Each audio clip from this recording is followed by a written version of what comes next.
नमस्कार मित्रों, आज कुछ अंतराल के बाद पुनः मैं आप सबों के बीच उपस्थित हुआ हूँ अपने चैनल के साथ।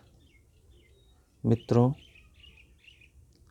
कुछ पर्सनल काम के वजह से मैं आप सबों के सम्मुख नहीं आ सका, इसके लिए मैं क्षमा प्रार्थी हूँ।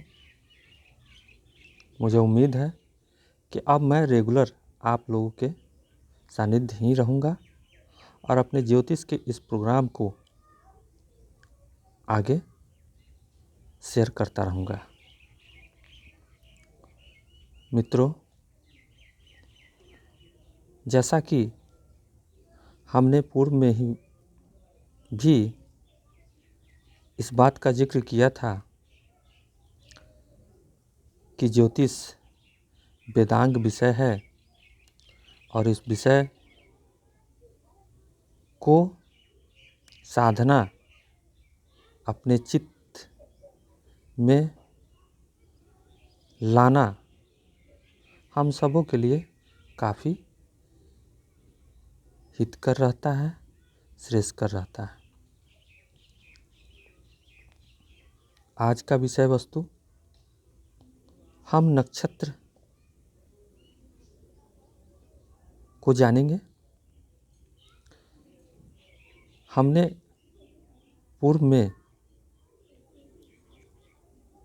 ग्रहों, उनके भावों एवं मित्र शत्रुता, इन सारी चीज़ों को जान लिया था और आज हम नक्षत्रों के बारे में जानेंगे। नक्षत्र ज्योतिष में बड़ा ही इम्पोर्टेंट है। अगर इसे हम नहीं जान पाते तो फिर ज्योतिष को सीखने के लिए हम बिल्कुल सामर्थ्य नहीं हो पाएंगे। ज्योतिष नक्षत्रों एवं ग्रहों के कैलकुलेशन एवं इनकी एकजुटता को पढ़कर ही हम कोई प्रिडिक्शन कर पाते हैं। तो आइए सर्वप्रथम हम ज्योतिष में नक्षत्रों के बारे में जानने का प्रयास करते हैं। मित्रों, नक्षत्र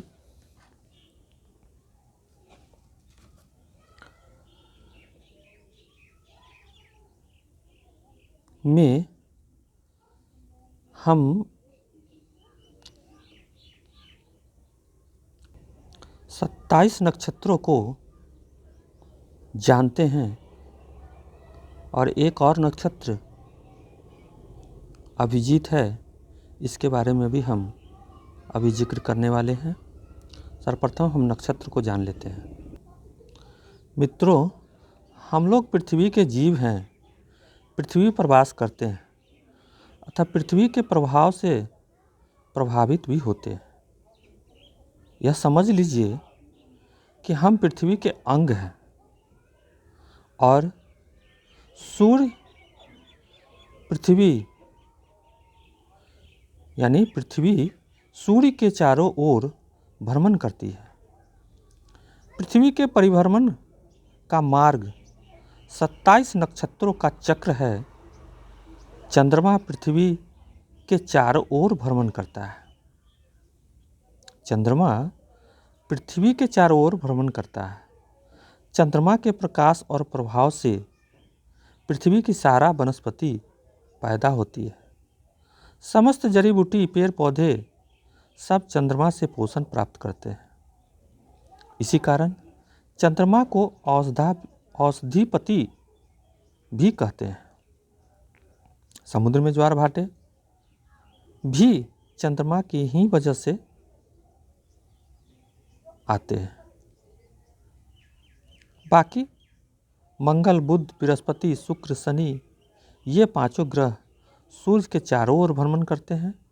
जैसे पृथ्वी सूर्य के सूर्य का चक्कर लगाती है, अर्थात सूर्य की प्रदक्षिणा करती रहती है।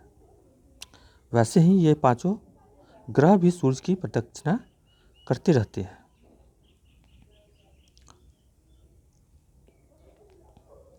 और इसी कारण इन ग्रहों का भी हम पृथ्वीवासियों पर प्रभाव पड़ता है। हमारी पृथ्वी सूर्य के चारों ओर प्रदक्षिणा करती है। इस कारण इन नक्षत्रों के पास से होकर गुजरती है और उन 27 नक्षत्रों का तथा जो ग्रह सूर्य के चारों ओर प्रदक्षिणा करते हैं उनका हम पर विशेष प्रभाव और हम पृथ्वी के वासियों पर विशेष प्रभाव पड़ता है। अतः भारतीय ज्योतिष का आधार 9 ग्रह एवं 27 नक्षत्र ही हैं। मित्रों, यहाँ एक शंका होना स्वाभाविक है कि जब इस विराट आकाश में अनंत कोटि तारागण हैं तो भारतीय ज्योतिष ने अपनी गणित फलित आदि में 27 नक्षत्र और 9 ग्रहों को ही प्रधानता क्यों दी? इसका कारण क्या हो सकता है? आकाश में प्रायः कोई सड़क नहीं है, ना ही कोई मील के पत्थर लगे, तब यह मालूम कैसे पड़े कि पृथ्वी कितना आगे चल चुकी है और अब कहाँ है? इस समस्या को हल करने के लिए ही जिस मार्ग पर पृथ्वी घूमती है उस पर या उसके आसपास स्थित नक्षत्रों में से ही 27 नक्षत्र चुन लिए गए हैं और ये स्थिर नक्षत्र होते हैं।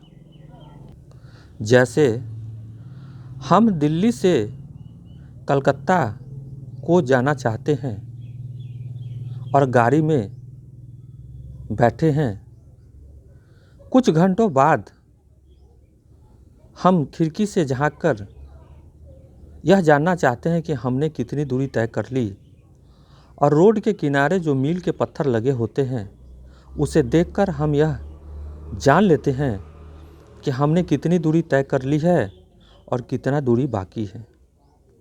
यही मील के पत्थर हमें 27 नक्षत्र दिखाते हैं और हम उन नक्षत्रों को देखकर यह जान लेते हैं कि ग्रह किस स्थिति में कहाँ पर है। तो आइए इसे हम थोड़ा मैप से समझ लेते हैं। मित्रों, मान लीजिए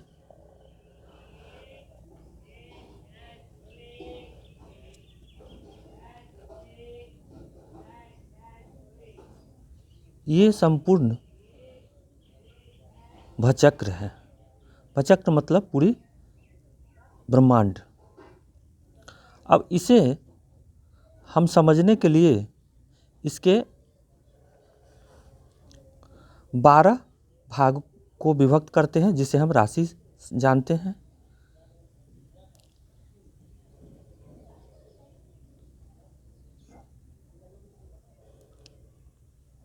ये सब राशियां हैं।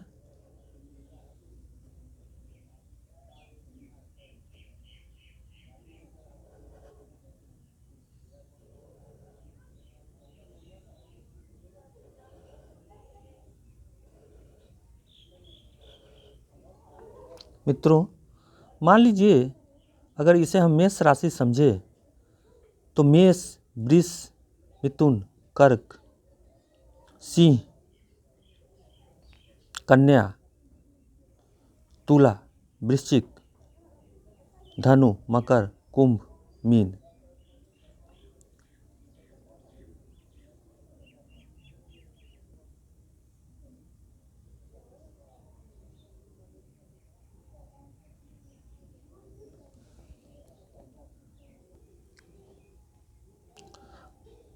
तो ये 12 राशियाँ पूरे भचक्र में बन गई और हर राशि में 2.25 नक्षत्र होते हैं।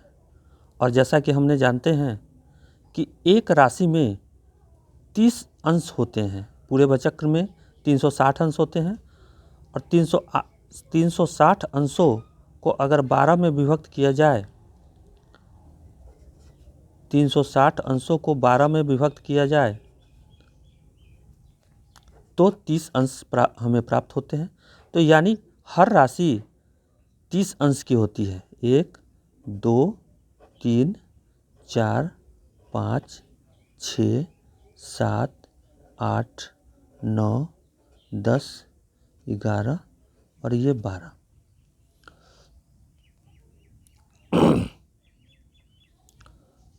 तो यहाँ पर हर एक राशि में 2.25 नक्षत्र होते हैं, यानी एक नक्षत्र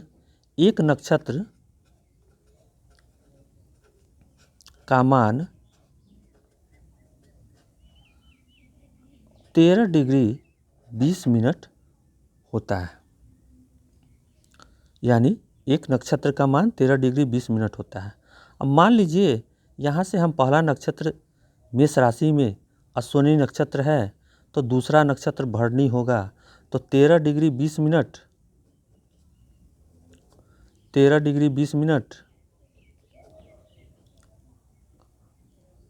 और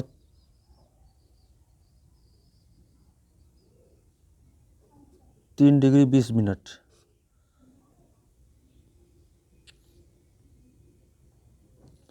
तो 30 डिग्री हमें प्राप्त हो गई। इसी तरह से नक्षत्रों का सिलसिला आगे की ओर बढ़ते रहता है और हम पूरे भचक्र को समझ लेते हैं। मुझे उम्मीद है कि आप अच्छी तरह समझ रहे होंगे।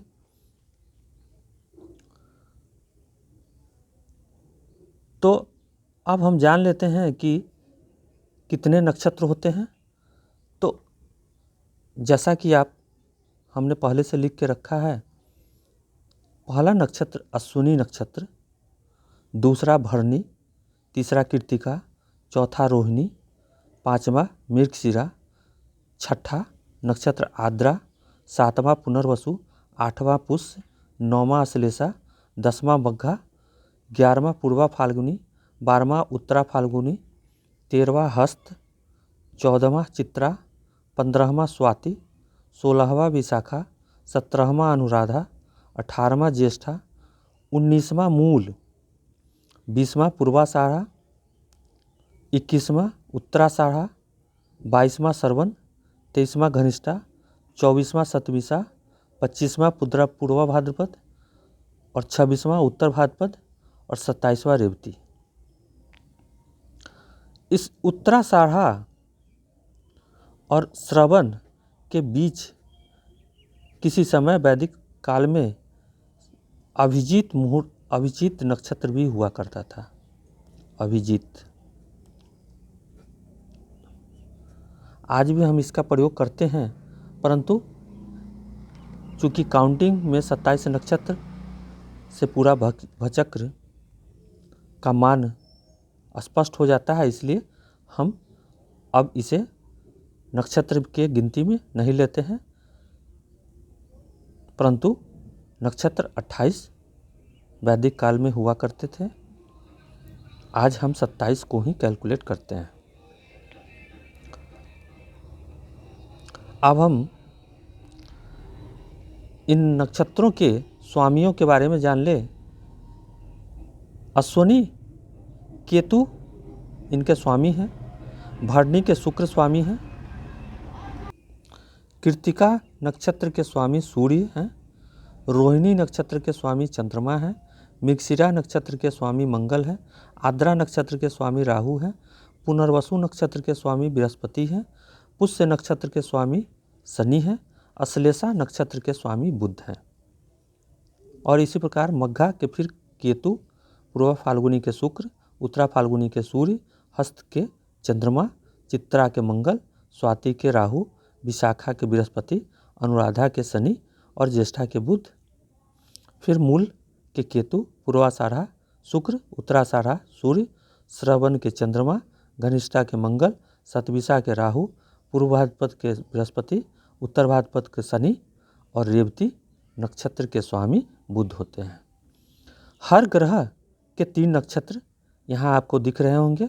अश्विनी, मघा, मूल ये केतु के नक्षत्र हैं। भरणी, पूर्वा फाल्गुनी, पूर्वाषाढ़ा ये शुक्र के नक्षत्र हैं। कृत्तिका, उत्तर फाल्गुनी, उत्तराषाढ़ा ये सूर्य के नक्षत्र हैं। रोहिणी, हस्त एवं श्रवण ये चंद्रमा के नक्षत्र हैं।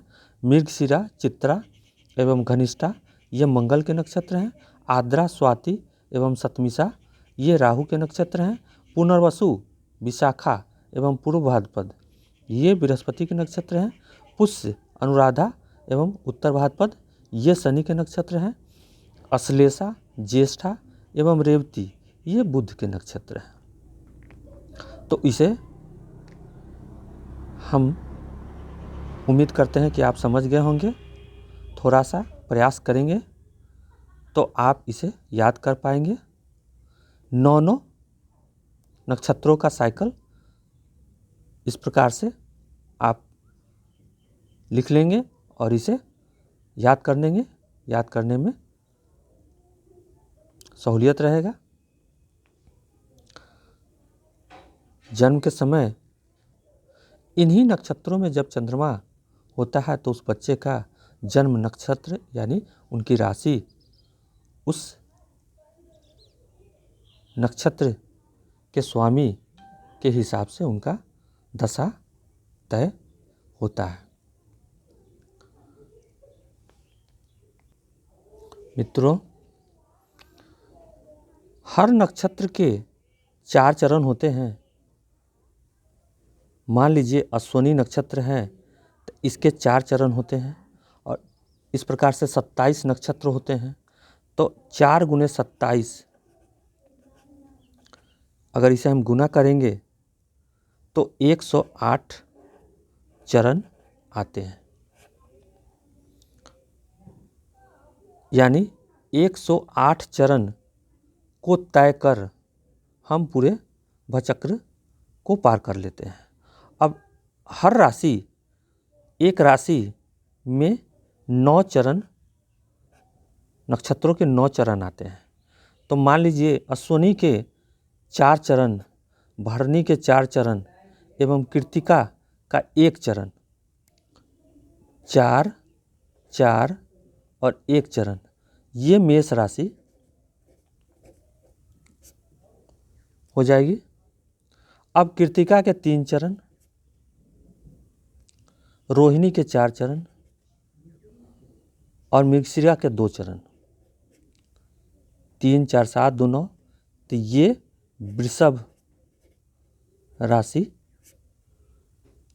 होगा। अब मृगशिरा का 2 चरण, आद्रा के 4 चरण और पुनर्वसु के 3 चरण, 4, 2, 6, 3, 9, ये मिथुन राशि। अब पुनर्वसु के 1 चरण, पुष्य के 4 चरण और अश्लेषा के 4 चरण, 4, 4, 8, 1, 9, ये कर्क राशि। इस प्रकार से हमने 36 चरण में 4 राशियां तय कर ली और फिर इसी प्रकार अगले 36 चरण में ये 4 राशियां यानी कर्क के बाद सिंह, कन्या, तुला और वृश्चिक, और फिर 36 चरण में अगला 4 राशि, वृश्चिक के बाद धनु, मकर, कुंभ एवं मीन, और इन सभी चरणों को जोड़ेंगे 30 × 90 और 6 × 18, 108 चरण होते हैं। इस प्रकार से आप पूरे राशियों में नक्षत्रों को समझ सकेंगे। मुझे उम्मीद है कि आप इसे बखूबी समझ गए होंगे। अगर इससे संबंधित कोई क्वेरीज आपका होगा तो निश्चय ही आप कमेंट के माध्यम से हमें बताने का प्रयास करेंगे और अगले सीरीज में हम एक नए वीडियो के साथ आपके सम्मुख उपस्थित होंगे। आज तब तक के लिए नमस्कार।